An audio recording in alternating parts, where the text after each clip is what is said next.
Olá, irmão, olá, irmã, a paz do Senhor Jesus Cristo.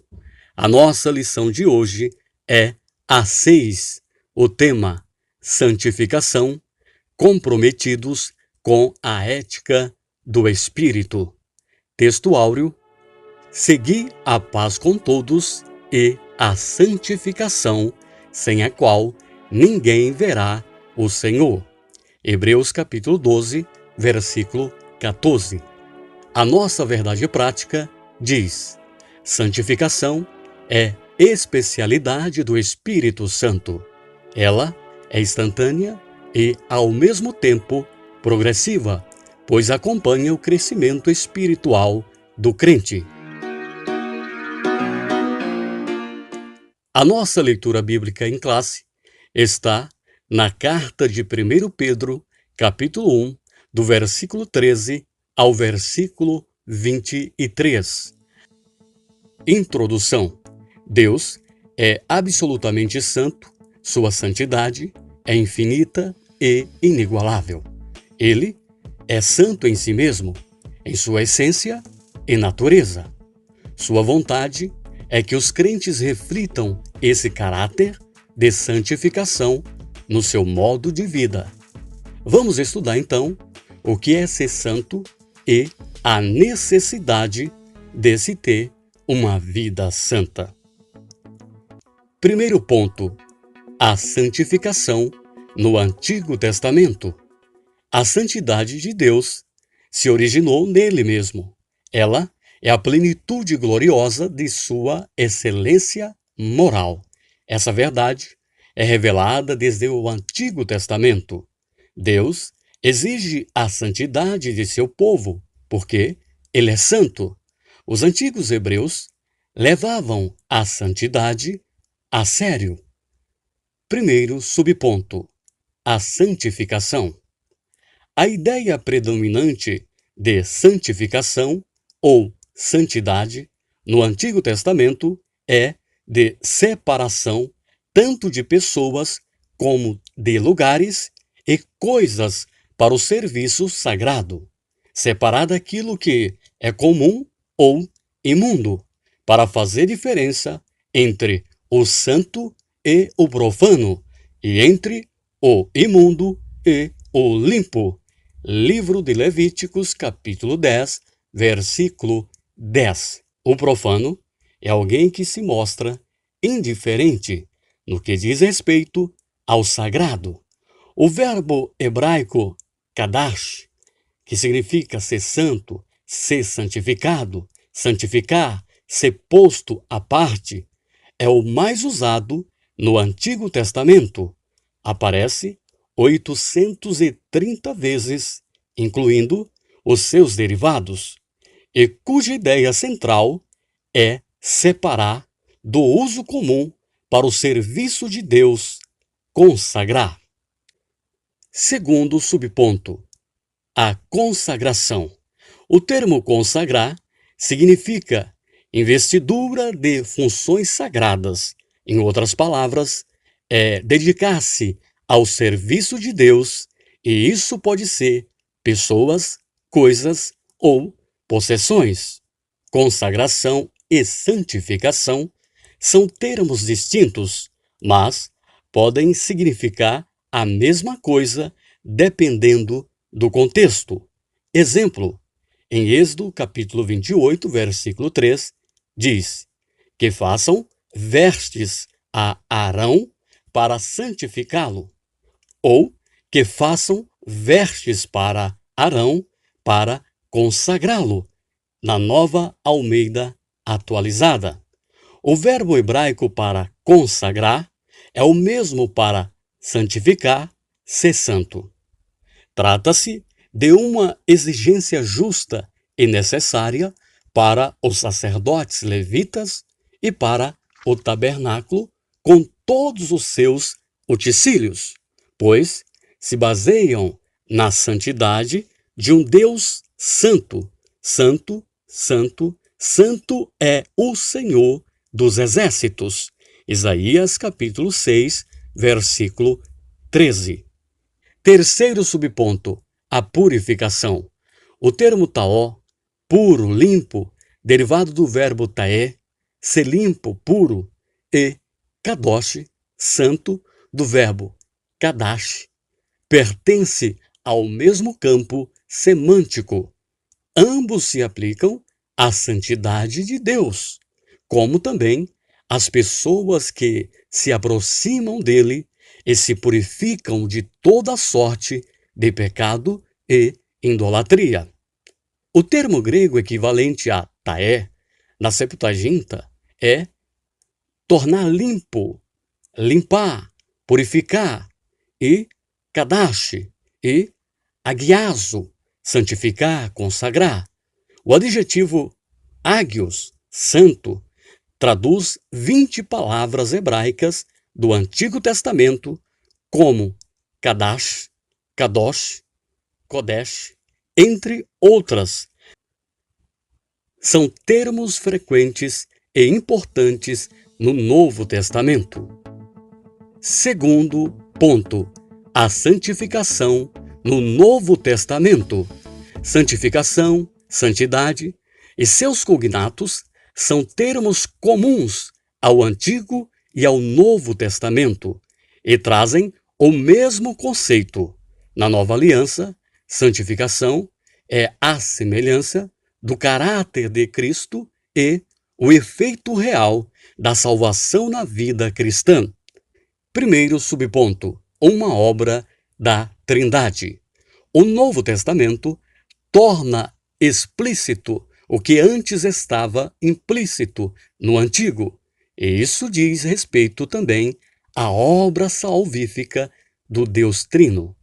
A fé cristã confessa a existência de um único Deus que subsiste eternamente em 3 pessoas distintas: o Pai, o Filho e o Espírito Santo, iguais em poder, glória e majestade, de modo que a obra da santificação, um atributo divino, é realizada pela unidade na Trindade, como pela Trindade na unidade. São as 3 pessoas atuando na obra da redenção.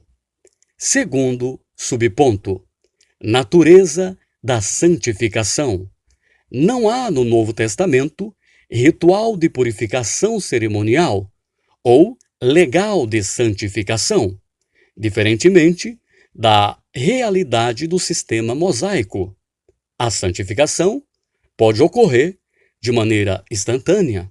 Isso quando o pecador recebe a salvação em Jesus pela fé.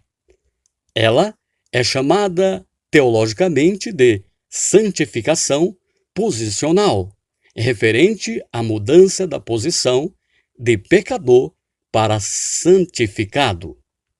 Isso é obra do Espírito Santo, que passa a habitar no interior do crente, conforme 1 Coríntios capítulo 3, versículo 16 e 2 Timóteo capítulo 1, versículo 14. Terceiro subponto, uma necessidade.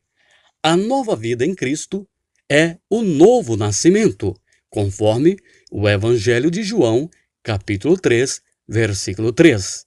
Ao nascer, a criança continua o seu crescimento físico e mental, e isso se aplica também à vida espiritual, conforme Hebreus capítulo 5, versículos 12 e 13 e 1 Pedro capítulo 2, versículo 2.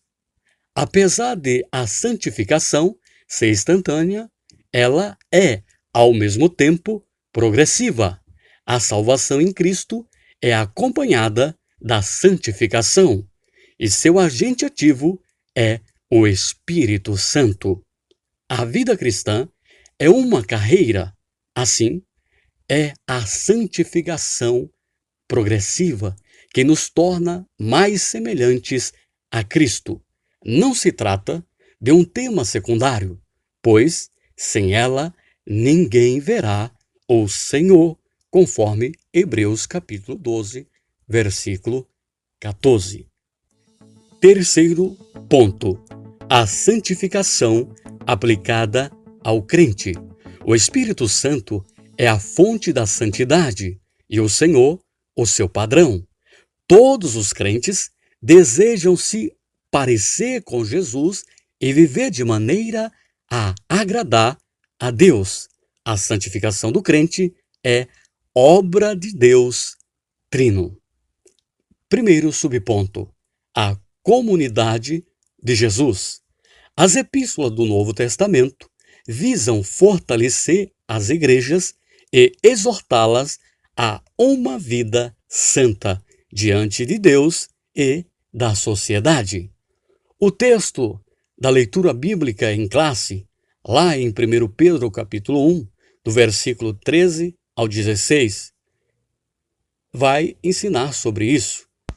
O status de Israel como propriedade peculiar de Deus, reino de sacerdotes e nação santa, revigorado na igreja, conforme 1 Pedro, capítulo 2, versículo 9.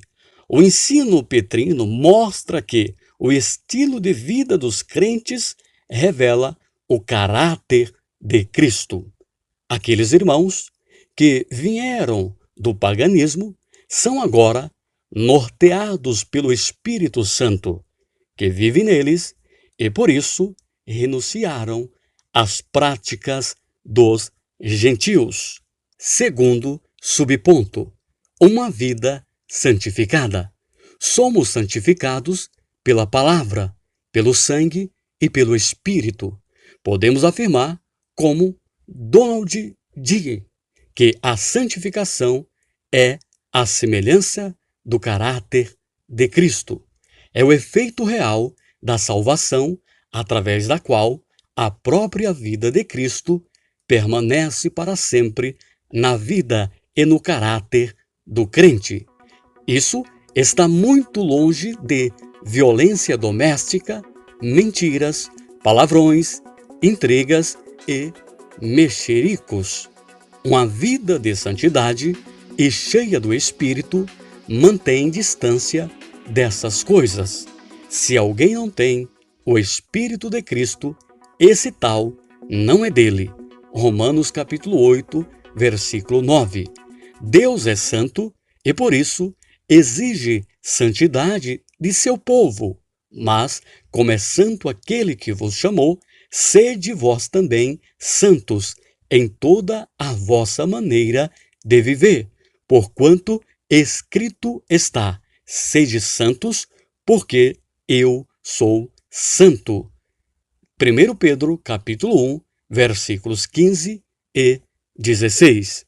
Terceiro subponto: o que é ética?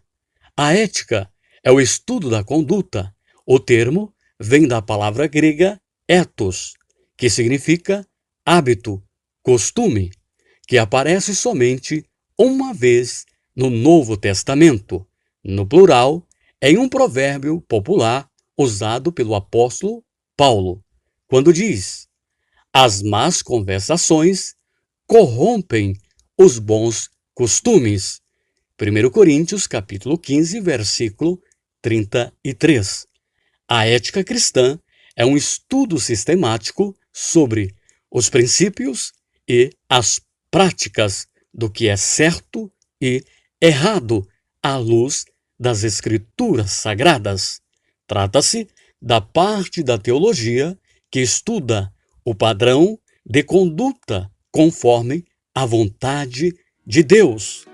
O fruto do Espírito tem implicações éticas e tal prática precisa ser treinada e se tornar hábito.